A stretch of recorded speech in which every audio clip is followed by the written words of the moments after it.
step further and start measuring how far they go. And what's the first thing we require to measure how far they go? Something called a scale. So there have been primitive and old methods to do this. So we all like keep one foot with us. You can walk around. Yeah, place one foot next to the other, so on. Count the number of footsteps you took. It's a very simple way of measuring. What's the problem with this? Each of us have different foot sizes. And that becomes kind of a problem. And usually what they do is take the king's foot and then they keep that as the foot. We all have this unit called foot, right? It's actually some old kings, I think. I'm not sure. So what happened was, you can do that. You can have one unit that's that way. Or now there are many more modern units that we have right now. Things like, you keep one fixed measurement. We all agree that should be 1 meter or 1 foot or whatever it is. Then we can measure length that way. Length is a unit, and that's how we measure. A length is a quantity to measure what we call motion, right? So somebody moved this much, right? And we say that, okay, he moved, some length. Let's measure that length. And we measure it with a unit so that we can talk about it. Now, let us get one step deeper. And let's try to understand what this thing called distance is, because we keep talking about distance. Hey, how far is it? Right? Of course, if you go and ask somebody in real life, how far is something, they'll tell you something like it's 15 minutes by train. It's a weird answer, isn't it? You ask them how far and they give you an answer in time, which we will talk about again, what time really is. It's really interesting.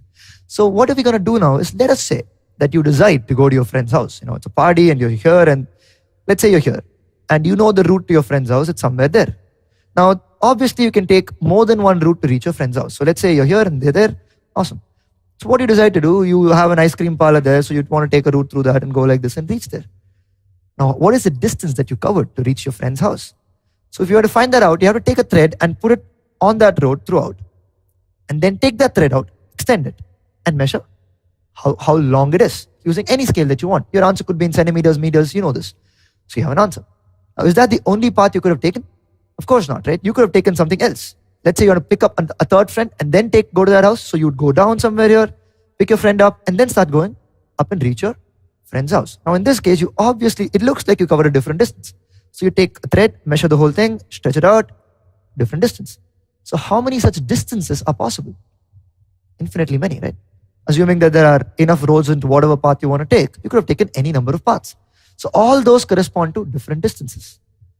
Of all these distances, one of them is very special.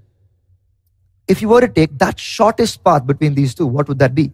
Between any 2 points, we know what's the shortest path, right? As long as they're on a plane, the shortest path is going to be the straight line that connects them. Right? Why am I saying this? If it is on the earth, this is not true. Rigorously, right? Because the earth is kind of a sphere. The shortest distance between this and that, in reality, would be this. But if you're on earth, you'll probably have to walk around there and go there, right?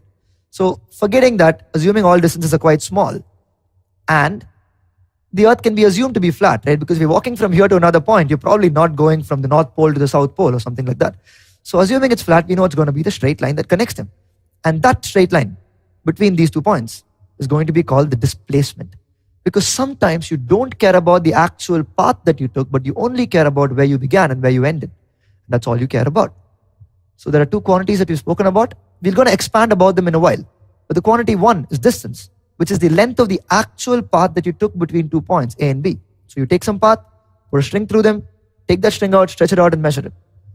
And there's the other quantity, which does not care about which path length you actually took, but only cares about the starting point and the ending point and calculates the shortest distance between the two of them.